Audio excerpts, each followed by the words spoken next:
this perfectly explains the situation. So you have the rock and don't go, because actually it couldn't make sense, but Stefano Bertacchi, I'm the editor-in-chief of Italian con la Scienza, which is one of the organizers of this event.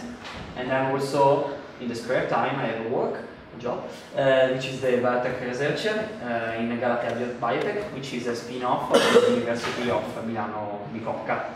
And this is my Twitter account. So, the question is what biotechnology does. Biotechnology use living cells or part of them, such as enzymes, proteins, or sugar deriving from them, for example, in order to transform biomasses into valuable technologies or products. Biomasses are made of all the fresh vegetables, trees, vegetables, and so on, that are renewable. In fact, they are consumed, and by the time they are consumed, they are regenerated, thanks to photosynthesis, obviously. And they are organic matter. Also, fossil resources, like petrol, oil, are organic, actually. But they are not regenerated in the time while we are consuming them, because we need billions of years. In fact, they are dead dinosaurs, actually. So we are consuming them too fast. And in particular, I work with microorganisms, which I find fantastic, obviously, and with bacteria and yeast, for example. And more or less what I do daily is this. I order yeast to do something. I always am the blogger, I don't know why. By chance.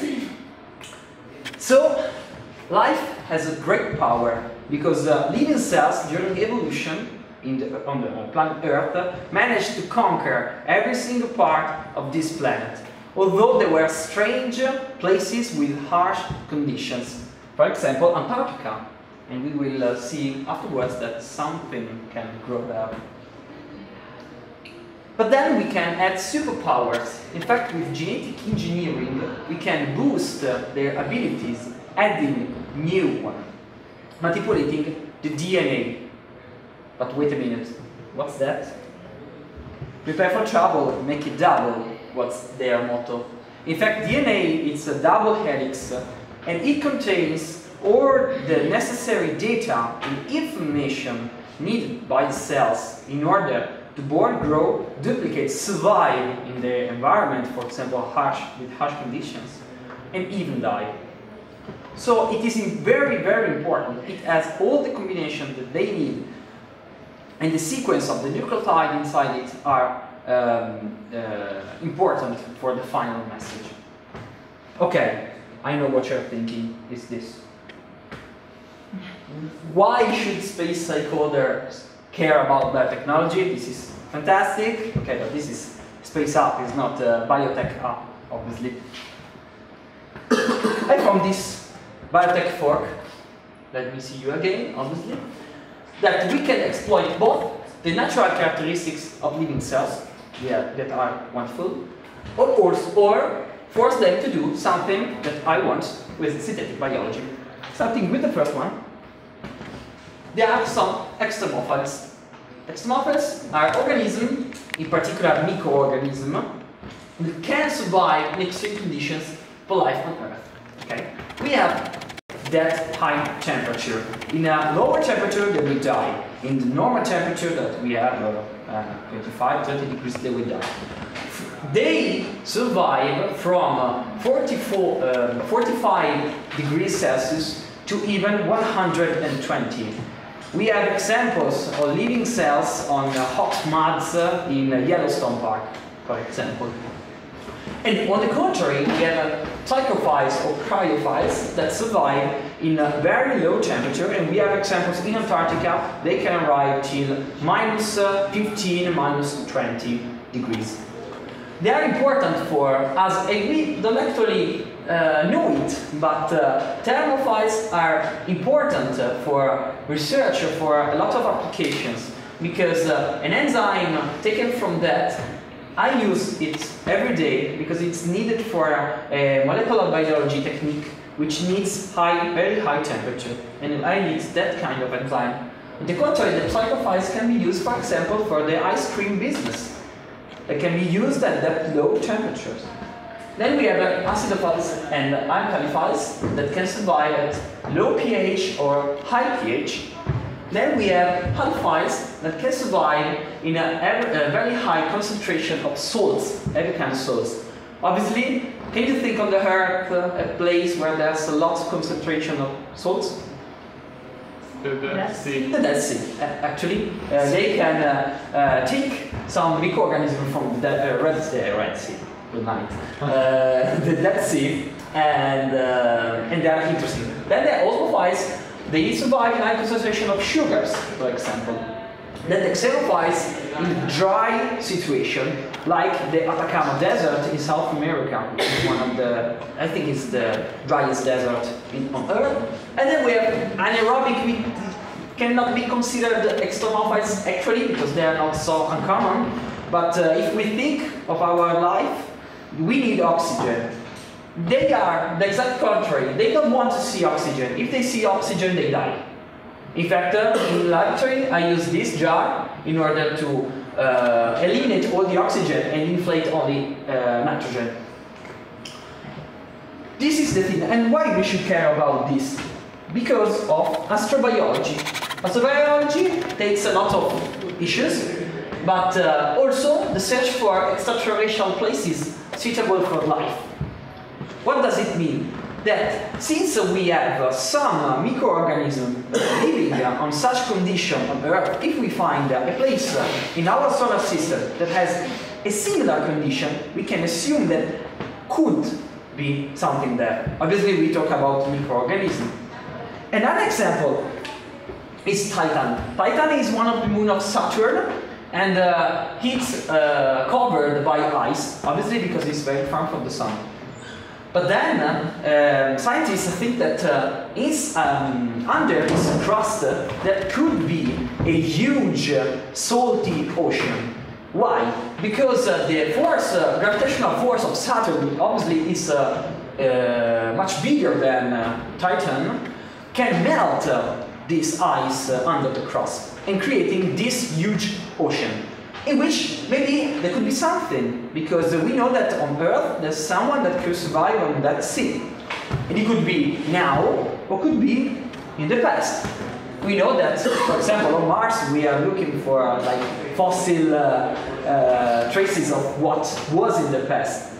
So this is interesting. If we know that on Mars there was such a situation in the past, we can think, we are looking for some proof of that. But then we have synthetic biology. I told you before, synthetic biology is strictly connected with genetic engineering, and it means that you can insert some DNA into a microorganism to create new stuff, new microorganism, new reaction, new condition. And in the simplest way I can put this, what I do in the lab, because I do this, is in a nutshell this. So, actually, an example of synthetic biology application for astro stuff, it's this E-colonizer that EGEM in Leiden in the Netherlands would like to create. Perchlorate ClO4-, it's a toxic compound that can be found on soil, polluted soil, and it accumulates in crops that are grown on that kind of soil. But they want to take Escherichia coli, for France E. coli, that lives in our gut, okay, at 37 degrees Celsius. It can be engineered with the degradative pathway of perchlorate from the Chloromonas aromatica, which is another bacteria. So we take a part of its DNA and we move to E. coli. The thing is that the Chloromonas has the problem which is more or less strictly anaerobic. So if it sees O2, it dies. So for us on the Earth, it's difficult to make it grow. We can, but obviously it's more expensive, for example. This is the pathway. It takes perchlorate, it transforms it with this enzyme called perchlorate reductase, which has different domains coded by different genes, different part of the DNA. It is transformed into ClO3 minus chloride, and then there's another enzyme, chloride dismutase, which transforms it into chloride, which is harmless, and oxygen, which obviously for us is harmless. And why they call it E-colonizer? Because of this, because of Mars. Because Mars soil, it's plenty of perchlorate. And if it's true that these two guys that you may know talk about the settle down of Mars very soon, we will need to grow and harvest some crops there. As I told you before, if there is the perchlorate in the soil, that crops will be poisonous for us. So it's not good. So they would like to engineer, they are making crowdfunding, you can put here with a nice video. This is what they want to do, would like to do.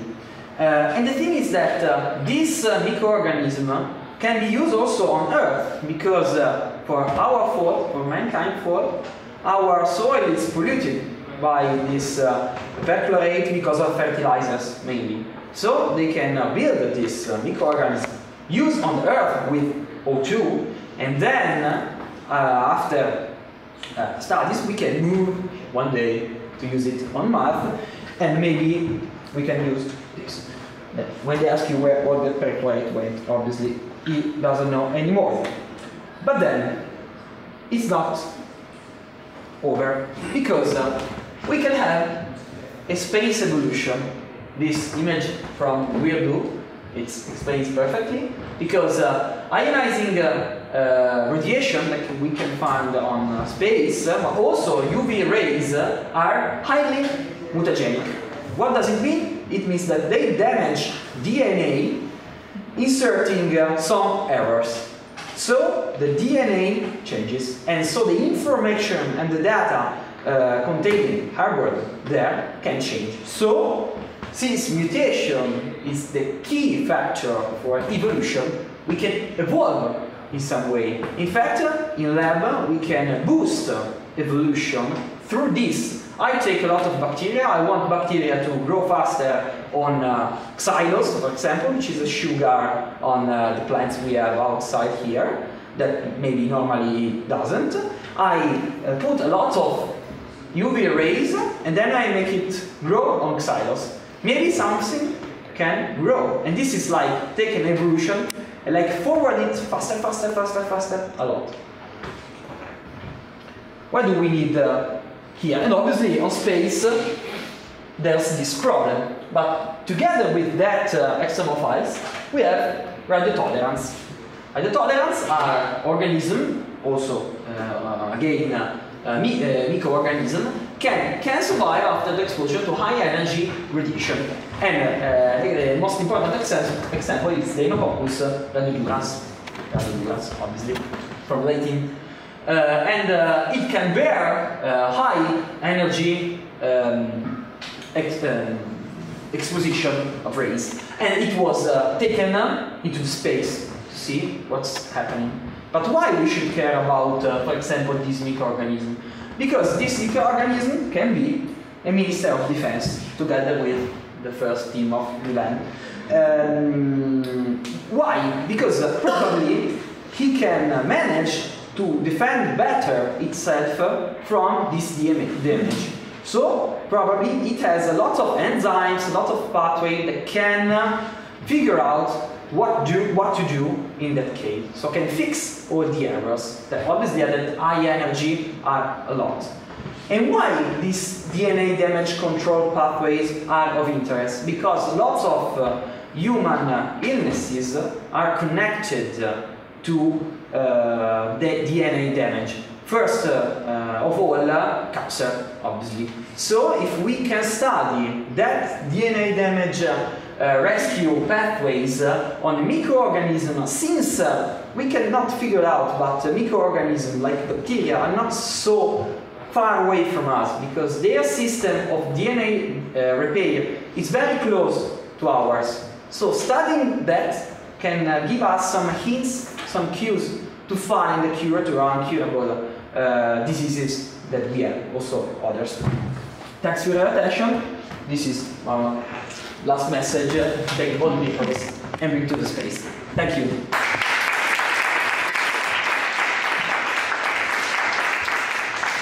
If you have any question, tell me. Yes, you talked about the bacteria that are ready to learn. Yes. Have you looked into some specific bacteria, or taken one out of the many that exist and studied? I looked quickly. I found that that one, tolerance, was the most studied. Probably there could be others, because generally microorganisms tend to have a lot of cousins. So there are something,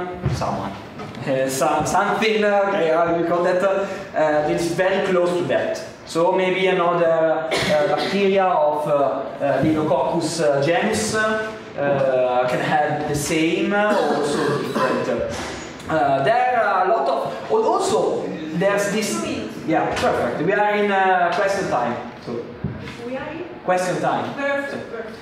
And also some mutants were isolated when brought to the space. I take a yeast example, I brought to the space, there's lots of radiation, then I return to the Earth, and I see if there's something still alive, I can imagine that it has evolved to survive in that kind of environment, because the key player of evolution is selection. It's natural pressure. In that case, we have a huge natural pressure that obviously is not